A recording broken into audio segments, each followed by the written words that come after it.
Қайырлы таң, құрметті көрермен. Таңшолпанның бүгінгі қонағы Мұхтар Әуезов атындағы Академиялық драма театрының актері, Қазақстан Республикасының еңбек сіңірген қайраткері Бауыржан Қаптағай.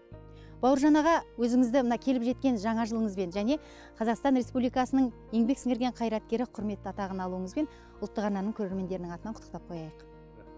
Аға, енді өзіңізбен атқа мініп жүріп, бір таза ауада әңгімелессек деген оймен ауылдық жерге келіп тұрмыз. Егер қарсы болмасаңыз, атқа мініп әңгімемізді ары қарай жалғастырсақ. Иә, күнде ат үстінде жүргенбіз жоқ. Ат үстінде жүріп бір кішкене әңгімелесейік. Сәті түсіп тұр ғой. Соңғы рет атқа қашан отырдыңыз, Бауыржан аға? Енді мен жылда ауылға барам, ауылда мінемін міндетті түрде атқа. Бірақ ең соңғы мінгенім осы жылы мынау Үшқоңыр жайлауында Сұңқар деген фильм түсірілді, көп сериал. Сонда атқа міндім, сол атпен ойнадым. Сол шығар енді соңғы кез.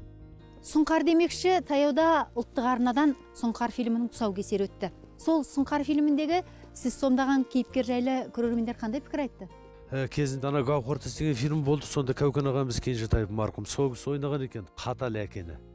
Маған сол көп кездескендер айтады, шындығында шынайы әкені көргендей болдық. Әкенің өзі мінезі қатал болса, ананың мейірімімен өз ұрпақ сонымен тәрбиеленетін нәрсе ғой. Сол себепті маған айтқандар шынында қатал әке, бірақ іштей сол жұмсақтық та бар. Енді шынайы әкені сомдадыңыз деп айтады, соған риза боламыз.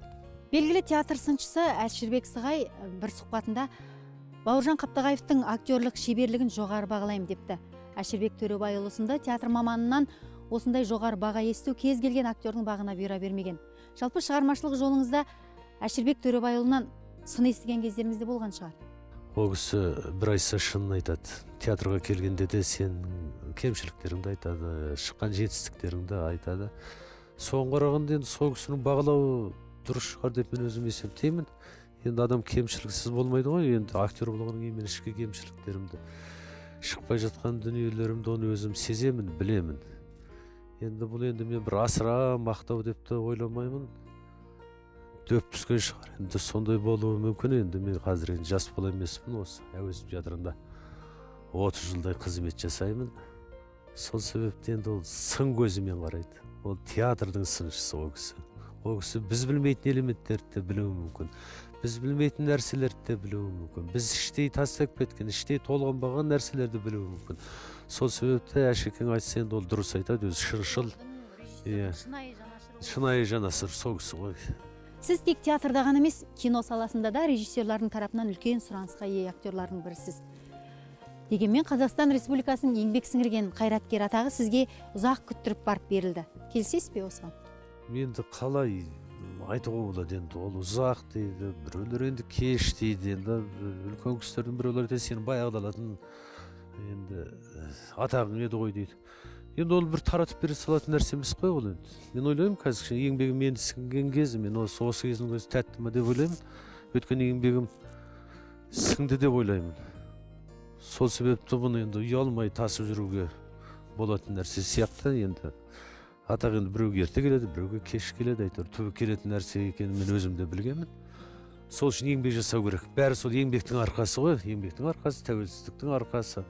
Қазір өнер адамдарын бағалай білудің арқасы, соның арқасында алдым деп есептеймін. Ал енді Жазира былай істейік. Аттан түсейік, әңгімені содан кейін жалғастырайық. Келістік пе? Ал түсе ғой өзің.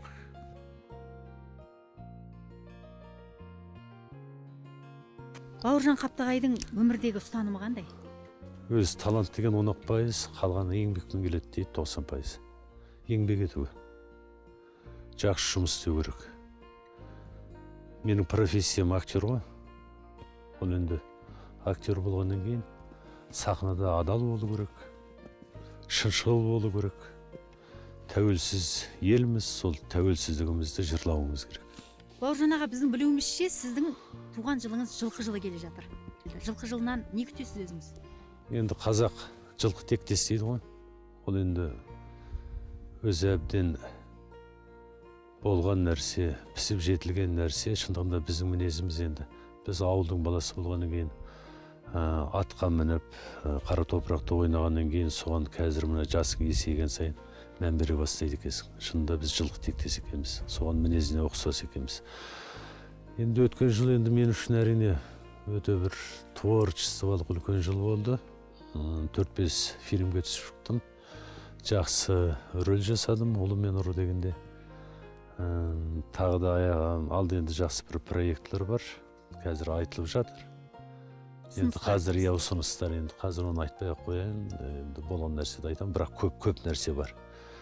Кинодан болсын, театрдан болсын, фестивальдар болады. Анау шетелге де шығып қалуымыз мүмкін. Сол үшін қазір дайындалып жатырмыз. Ұлттық арнаның көрермендеріне өзіңіздің тілегіңіз жаңа ұлттық арна. Ол шын мәнінде өзі қазаққа біткен қазақтың ұлттық телеарнасы. Көп үлкен нәрселерді қамтиды. Мәдениет жағы болсын, саясат жағы болсын, спорт жағы болсын. Бір мен ғана емес, тіпті енді біз ауыл жерлерде көп жүреміз, сол жерлерде бүткіл иісі қазақ. Бір күн көрсетпей қалса, Қазақстан не болып қалды деп бірінен бірі сұрап жатқандарды да көрдік. Сіздерге үлкен творчестволық жетістіктер тілеймін. Ұлттық арнамыз, Қазақстан арнасы әр уақытта аман болсын, өрбісін, жетілсін. Бауыржан аға, әңгімеңізге рахмет. Театр мен кинода сәтті бейнелеріңіз көп болсын. Құрметті көрермен, Таңшолпан бағдарламасының бүгінгі қонағы болған Мұхтар Әуезов атындағы Академиялық драма театрының актері, Қазақстан Республикасының еңбек сіңірген қайраткері Бауыржан Қаптағай. Осымен біз сіздермен қоштасамыз. Ұлттық арнамен бірге болыңыздар.